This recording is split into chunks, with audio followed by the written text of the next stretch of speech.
the mayor himself, MAVI. That's How you doing today? It's good to see you. It's good to meet you. It's good to see you too. You know, My how you name is liking Chicago? I love Chicago. Like, it's just always been a city I've been drawn to in terms of like the musical output, streetwear, the culture, like from all different parts of the city. So, like, just to be a part of it, be around, like, you know, the art scene, like in real life, that means a lot to me, like to participate. So you're from North Carolina, and is it like a culture shock being in a city, or like traveling in general? Like, how do you feel going to all these different fucking places? Do you ever be like, damn, I need to go back home? For sure, I be feeling like I gotta go back home, but I'm from a city, like, I'm from Charlotte. We got an NBA team, we got an NFL team. I think you just try to be like I'm a Bama. I can't believe it. No, but for real though, I do be having to go home though, like, cause there's so many different vibes. Like, a lot of the United States is real similar in a lot of like architectural ways, a lot of just the type of people you go encounter, like especially the type of black people. Like, everybody the same. They just got different accents, different musical types, whatever. But it's something about home. I do be having to return. But the culture shock part, I haven't really encountered that in the States. When I went to Canada, though, I did have a little bit of culture shock. What happened over there? I don't know, just like niggas listening to the radio and they talking French and shit, like Montreal and shit, you know? Yeah, like, yeah, they have like a Drake accent. Like, I'm ready to laugh at people and make fun of people, but that's how they really talk, you know? So. Yeah, I feel you.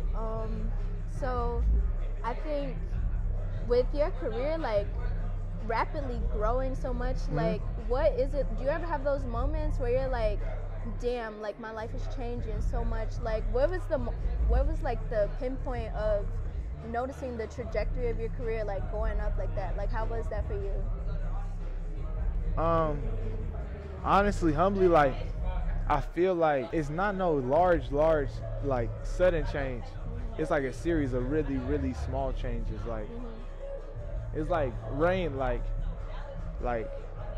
it takes like millions of raindrops for like the ground to be wet. I feel it. You know what I'm saying? So make a puddle, you know? Yeah, definitely.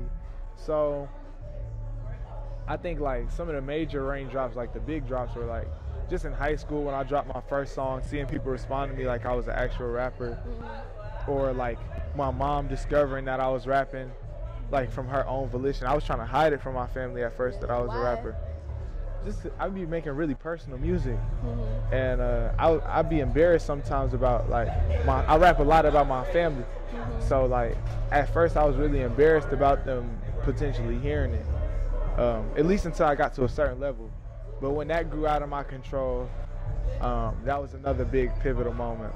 I mean, what's that like though? Because I even be seeing your tweets sometimes, you know, like, and I know even Twitter, that's like, I feel like that shit is like a diary sometimes. For sure. And like to have people see your thoughts on such a grand scale and like it's not personal anymore. What's that like? And do you feel like you have to sometimes hide or cater to people for that shit, you know? Nah, it is hella vulnerable, but I think we just very overstimulated as people living in this time in the world where like we inundated with so much content and information and advertising that like people searching for like meaning live in truth, and truth live in vulnerability. So I feel like the more vulnerable I be, the more honest I be, the more naturally attractive people would be to me on a human level. You know what I'm saying? So I feel like catering to people means being more like myself. When I try to be anything but myself, people like they can tell. I feel you. People call you out on that shit in a heartbeat. Definitely. You know? Right. That's the last thing I would ever want to be called out on. I'd rather be called lame for something that's really me than be called lame for trying to be something I'm not. You know? Do you ever find yourself like starstruck around the people that you work with recently? Like people yeah. like Earl or like the Alchemist or... Not those guys though. Those guys like Our House was the first place I ever went when I was in LA. Like Earl is my first LA friend ever, period. You know what I'm saying? So those are like super the homies.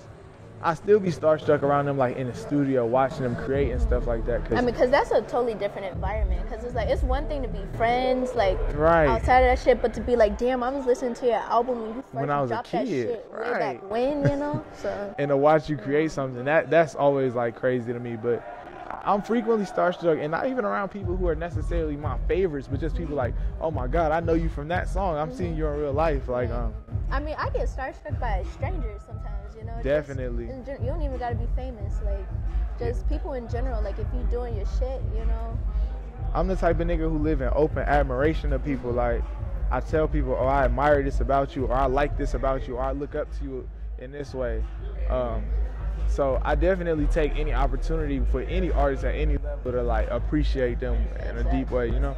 Exactly. Yeah. You are a person that I've seen a lot, like, within the ears of the youth, you know. Do you feel like the pressure of being a role model is a lot, or do you think you're a role model?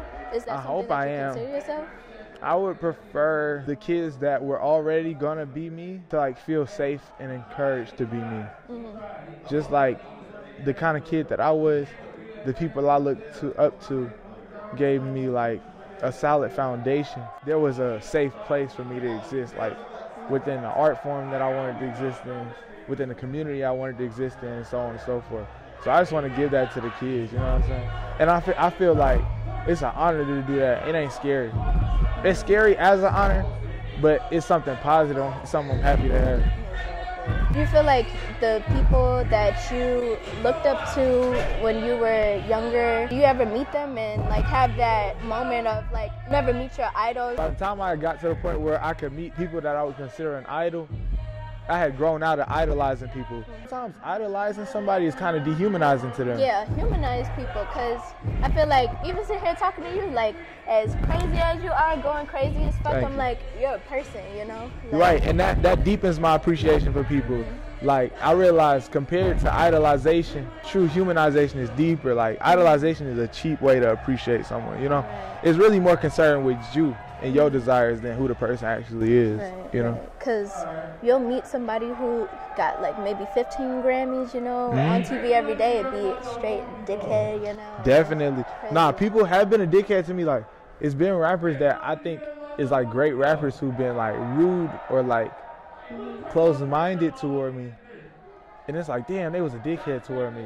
But sometimes that type of thing is like encouraging to me. And it don't take away from how much I appreciate their music. You know, and I know I'd be a dickhead. So, like, what's the name of? There's some kind of prayer, and I think it's the Lord's Prayer. Like, forgive those who trespass upon us, or some shit like that. Yeah, that's how I look at it. Do you think it's a thing where like they've reached such a height of fame? Because I look at certain famous people, like I like to think that if I was them, I'd be able to handle it better or whatever. But I'm not in their shoes, and they have their whole life on the forefront, you know, of everybody. So do you think it has to do with them just being so open? And what would you do if you had like so much attention on your hands, you know? Well, I think it's also a matter of what type of attention you get. Some people get the kind of attention that you can never personally feel safe in your own mind and body around. And those people having that kind of reaction, like, I could understand. But the kind of attention I court, I extend like safety. Like, I don't make people feel like they lame being them, or there's something about me that's so much cooler than them. So hopefully people allow me to feel cool being myself as long as possible. And it also helps that I'm from a city like Charlotte where a rapper is not that important of a guy, you know? Where do you see yourself in like 5 years? Like, do you see yourself doing this? Or I know that it's a big thing. I just seen this like on my Twitter timeline today, like an artist from here saying that people don't take rappers seriously when they venture out to different things, you know, like maybe acting or whatever the fuck. Do you ever see yourself doing something like that? Yeah, I see myself doing a lot more than rapping in terms of just like other art forms, contributing to like my community in different ways, like having foundations, doing community work.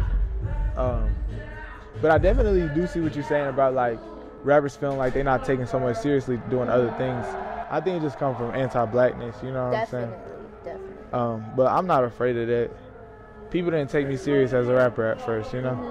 And it's like, even if they don't take you seriously, it's your world, you living in it, and you already got to where you got, and it's like, you can go so much fucking further, too. You know? So, right. I'm going to keep on rapping. Right. Even when I do different stuff, you know? Like, so somebody approach you with a movie role, you taking that shit? Yeah. I'll probably have to get an acting coach or something. I don't really want to do shit unprepared, but hell yeah, somebody approach me with the right shit, I'm doing it. Who's one of your favorite Chicago artists? Are you looking out at anybody right now, currently? No Name is for sure my favorite Chicago I love artist. her. Saba, Kami, John Doe. A lot. I was a really big 2013 Chicago kid. And so everything surrounding all of the different movements to save money, to Mick Jenkins, Sabas, I was really into. Even Joe Freshgoods and shit like that. I'm into a lot of shit coming out of Chicago. So they always on my radar. I also noticed, did you have a project before COVID, and also you were in a collective before COVID happened? Do you think COVID also helped change the trajectory of your career while you were in that transitional period of leaving a collective? Nah, I ain't leave the collective. That's my bird right there. That's Amir. Say hey, tell him I ain't never left no collective. We in business forever. I gotta die to leave this. But nah. Do you guys have anything coming up together? Oh yeah. He coming out with me tonight. But in terms of the COVID though, that was when I was first booking my first set of shows ever after my first breakout mixtape. And what was that like? Was it scary because nobody leaving the house? Or? Yeah, I had left school. I had took a break from college in order to do all of these shows, and then everything got canceled. And it was in the middle of the semester, so I wasn't in college, and I also couldn't do any shows. So I was scared, did I make the right decision, you know? Obviously, you persevered through, but what was that transitional period like? Do you feel like you grew more as a person? Did you have more downtime to write, discover yourself as an artist? Yeah. Do you think versus maybe say 2016, projects back then, do you think you were better in that period because you had more alone time, you had more downtime to think? I wasn't better. I was just different. I was more desperate. I felt more unsafe, existentially. Just with the political climate, all the protests. I had bought a gun for the first time. And I was living in D.C. and I felt like the country damn near was ending. I felt like the world might be ending. So I was making music from that place. That's why I dropped this project called End of the Earth, because I thought that's what we was living through, low key.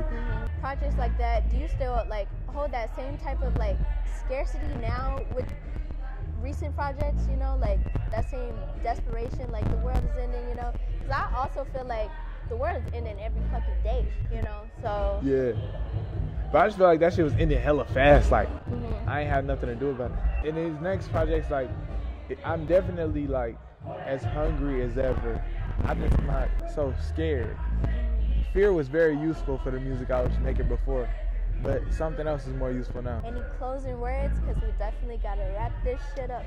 To wrap it up, I would tell the kids then the adults it's never too late to try to be the person that you scared to be, and anything is possible in your life that you can conceive of. The person you think you could be is the person you gonna be if you do the right things, you know what I'm saying? Regardless of when you start. Anything is possible, guys, Anything possible. MAVI told you. If they ever tell you can't be shit, tell them MAVI said you a bitch and you a liar. Fuck them. Now he coming.